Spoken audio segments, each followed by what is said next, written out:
Please join me in welcoming Christopher Ancona.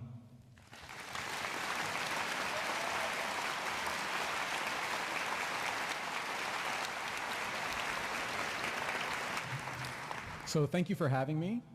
First, I'd like to congratulate the families for getting the students through to graduate their high school year. So if you want to give them a round of applause.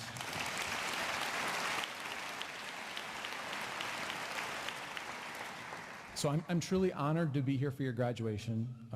It's really a pleasure, and you guys seem like a wonderful class. So yeah, it's fantastic to be back. Let me start out by congratulating you, and I want to congratulate you for two things. Firstly, for completing your basic education in 4 of the most emotionally intense, confusing, and memorable years of your life so far. But secondly, for something that may be difficult for you to see right now, your good luck in graduating at one of the most interesting times in human history. And I'm not overstating that. I know you hear many people say that our world's going to hell in a handbasket. But let me tell you a little bit about what life was like when I went to school. In 1981, when I started primary school, the hot news story was the Japanese were going to steal all our jobs and we'd all be unemployed.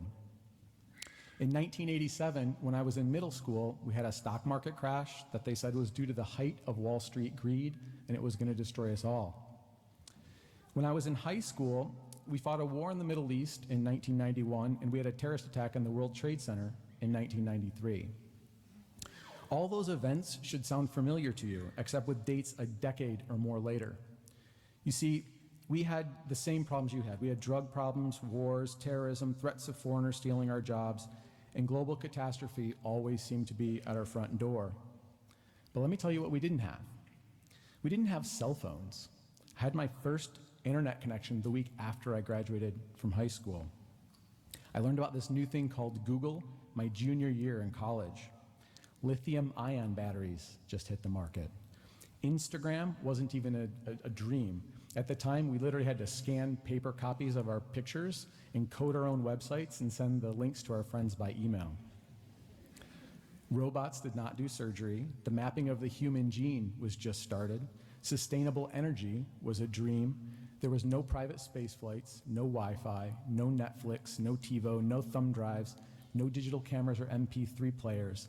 A fast computer was 8 megabytes, and a fast internet connection was 28K.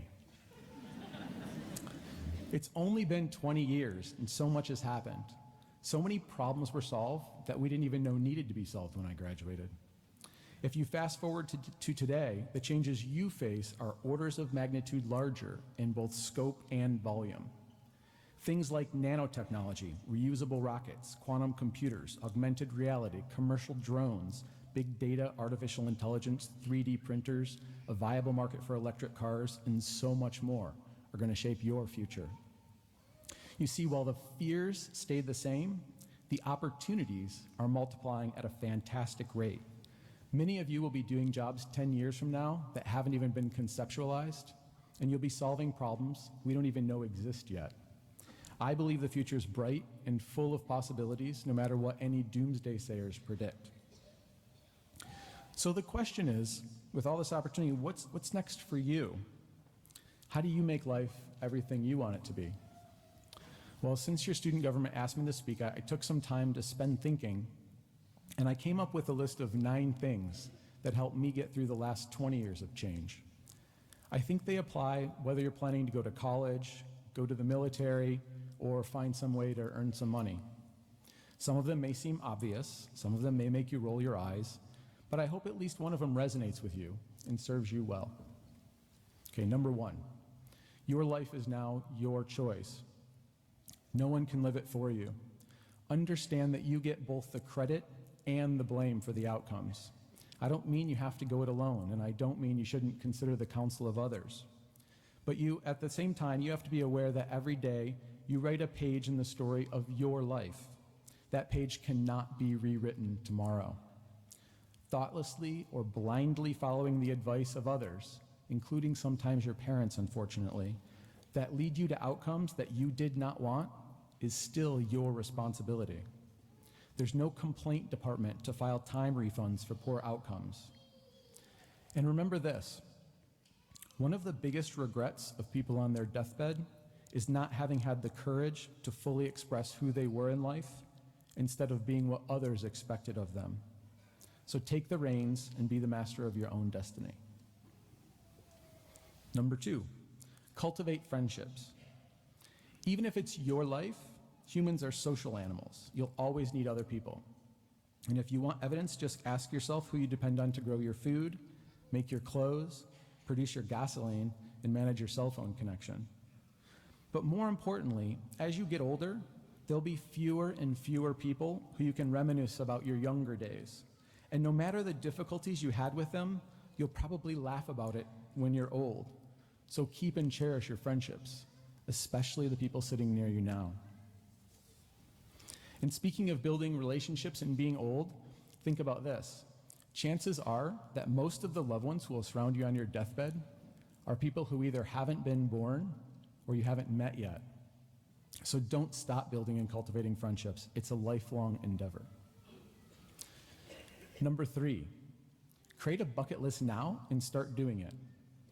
At the very end of my senior year here at Pinckney High School, I had a teacher named Mr. Blackford who suggested I write out 10 things I wanted to do before I die and then set out to start doing them. I spent some time over my summer making a list of 10 things that I believed if I did them all by the time I died, my life would be amazing. That list had things like go to Italy, start my own company, and graduate with an engineering degree. But within 5 years, I'd completed 9 items on that list. So I made a new list filled with things I thought to be bigger. But within 3 years, I'd completed 8 of those. So I made another list, and then another. So far, I've gone through 5 lists. 5. Now, you may think this is impressive, but I see it as a bit embarrassing. You see, what I learned is that my view of what was possible in life when I was your age was far too small for a person who graduated in my time. I was hugely ignorant and had a very small worldview, and probably still do. And that leads me to point number 4, do things. It was executing that advice from Mr. Blackford that allowed me to grow and discover my own biases, prejudices, small worldview, and even unseen privileges. And believe me, we have many more than we realize. See, there's many things that work in your mind but don't work in reality, and many things that work in reality even if you can't figure out how to make them possible.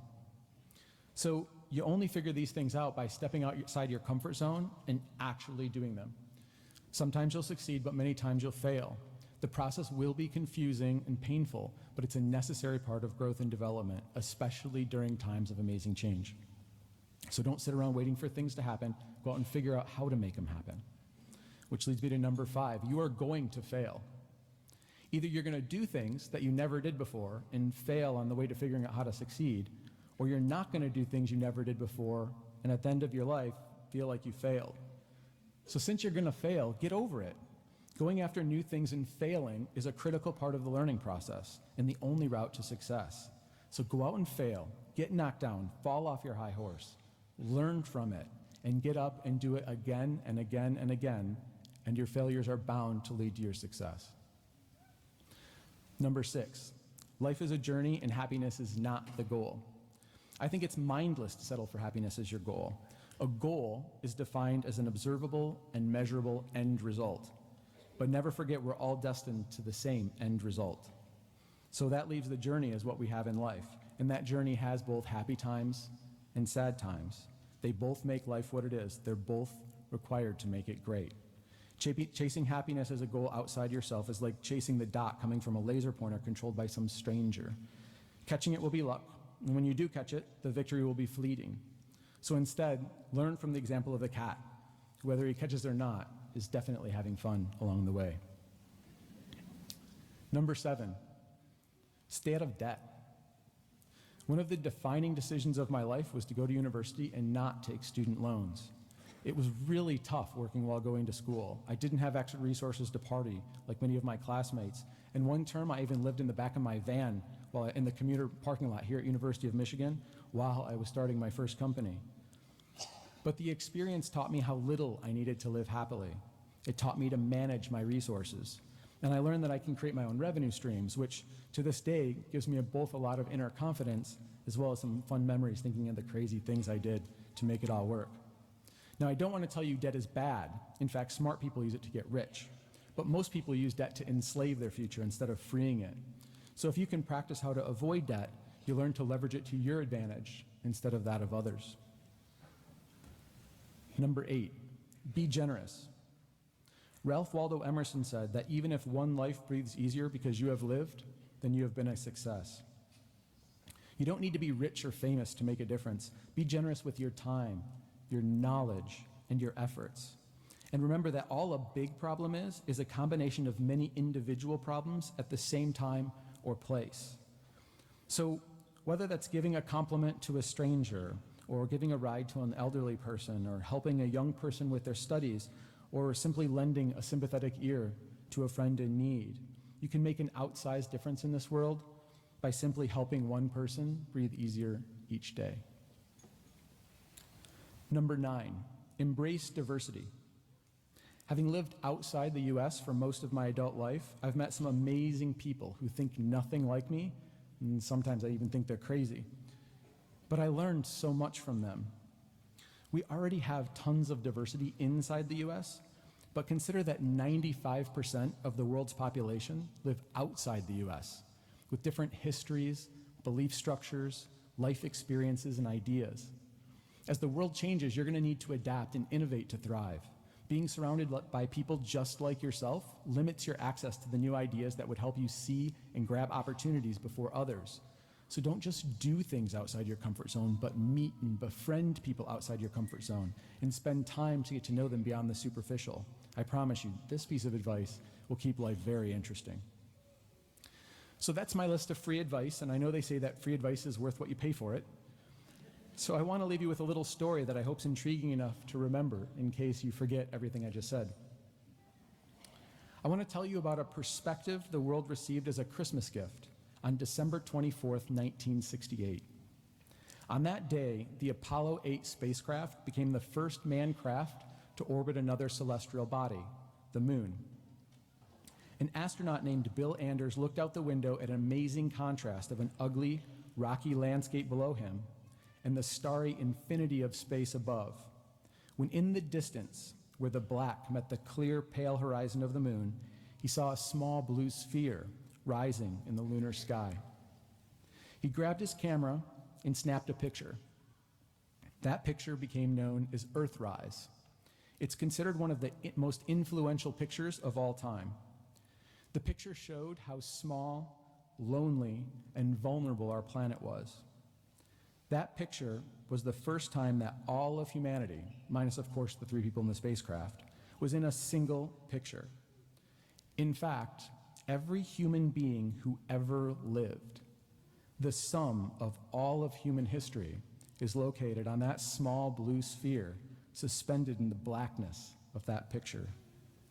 Humanity was confronted with the ego-humbling fact that each of us is very, very small, and the universe is vastly larger than we can imagine.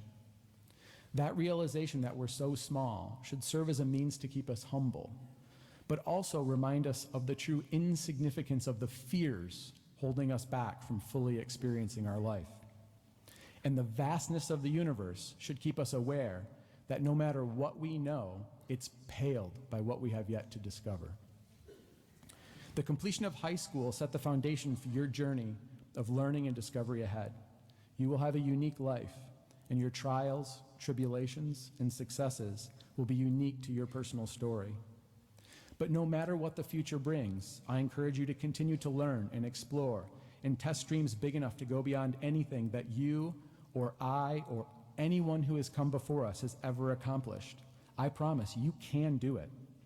And as your stories will become part of the history of this small blue sphere hanging on a sunbeam, I truly wish you all the best on the journey that lies ahead. Thank you. And again, congratulations.